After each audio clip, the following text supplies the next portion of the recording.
जय श्री राम दोस्तों हम सभी ने सुना है घर एक मंदिर है। दोस्तों जैसा आप सभी जानते हैं घर एक मंदिर है, तो घर पे रहिए क्योंकि बाहर मौत घूम रही है। दोस्तों इस मुसीबत की घड़ी में कुछ लोग बीमारी को मजाक में ले रहे हैं। 1074 लोगों की जान हमारे भारत देश में इस वायरस के चलते जा चुकी है। और दोस्तों आपको बताना चाहूँगा, कोई भी बीमारी, कोई भी संकट, कोई भी मुसीबत आता है तो सबसे पहले आपके पास कौन रहते हैं? आपके रिश्तेदार, आपके परिवार, आपके मित्र। लेकिन दोस्तों ये एक ऐसी बीमारी है ना जो दुश्मन को भी ना हो, क्योंकि अगर ये बीमारी से आप ग्रसित हो गए तो आपके दोस्त, दुश्मन, परिवार वाले भी साथ नहीं होंगे। आपके साथ कौन होगा? हमारे देश के डॉक्टर्स, और जिनका सपोर्ट हम सभी को करना चाहिए। तो दोस्तों हाथ जोड़कर निवेदन है, प्लीज घर पे रहिए। आपका घर पे रहना आपके लिए, आपके पड़ोसी के लिए और आपके परिवार के लिए उतना ही जरूरी है जितना आपके शरीर में प्राण का होना।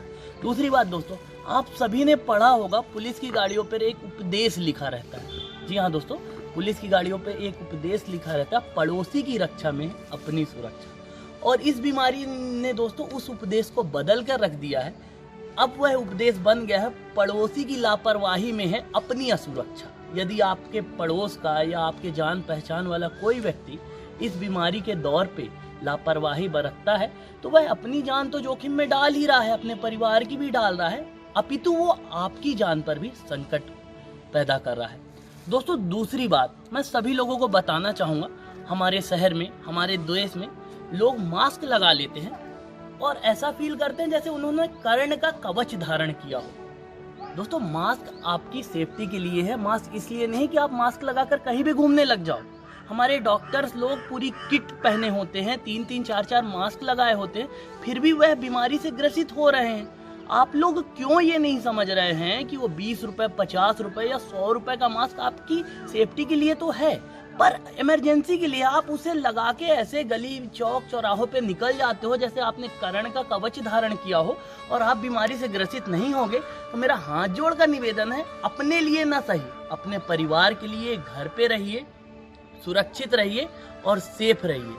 आपकी नादानी सबके लिए घातक हो सकती है और मुसीबत की घड़ी में दोस्तों देश का सपोर्ट कीजिए। आप सभी लोग, हम सभी लोग देखते हैं, जब हम आज़ाद हुए थे तो हम तो थे नहीं, तो कई लोगों के मन में ये बात आती कि काश आज़ादी के समय मैं भी अपने देश के लिए लड़ाई लड़ता। दोस्तों आप सब भाग्यशाली हैं कि कुदरत ने आपको एक ऐसा मौका दिया कि आप घर पे बैठ के अपने देश के लिए फाइट कर सकते हो। यदि आप घर से नहीं निकलोगे, बीमारी से ग्रसित नहीं होगे, दूसरों को भी ग्रसित नहीं करोगे, तो ये भी एक लड़ाई है। वो स्वतंत्रता की लड़ाई थी, ये जीवन की लड़ाई है।